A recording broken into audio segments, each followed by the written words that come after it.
Hi again, Paul Blackburn here. Seems like we're never going to run out of this relationships material, hey? Today's topic is the trouble we experience when we habitually use different problem-solving strategies to each other. Mary's habitual response to a problem or a difficulty has been to work harder. If the issue is financial, she'll go on a relentless search to cut costs. Living within our means makes sense to her, of course. My reaction is the opposite. Firstly, I carry on like a pork chop, but then eventually I go about finding ways to earn more money. So she doesn't want to talk about my grand schemes while she's searching for ways to trim the budget, and I don't want to talk about saving pennies when I think that we need thousands to be out of trouble. Well, it took us 20 years, because we're slow learners, to realise that neither of us were being rational. We were just running our reactive programming learned in our childhood.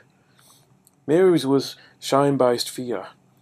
And that was the idea that people who spent more than they had were lowlifes and losers, and really they weren't very smart at all.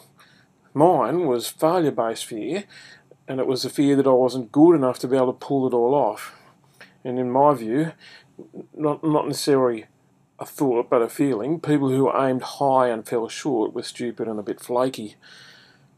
So once we realise that our automatic reactions, and it's a very telling word, that word reaction, so once we realised that our automatic reactions were throwing us into yet another conflict that led straight up a street named disaster, well, we were able to use the situation to help ourselves grow instead of get stuck. So what turned up was a killer question: how do you feel about that doll? But said with tenderness and compassion, and it's brought us many a breakthrough that could not have been earned without realising that we are in fact each other's best teacher.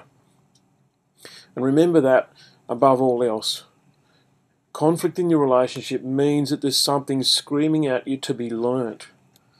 The choice is to win the argument or surrender and with great humility embrace vulnerability in the face of fear. Ask for the truth according to your partner and open up to the possibility that together you can soar above anything. That, my friends, will take enormous strength, character and courage. The rewards are beyond measuring.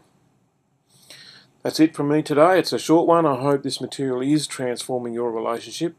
If it is, feel free to pass it on to those that you care about.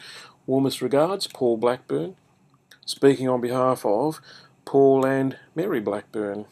Bye for now.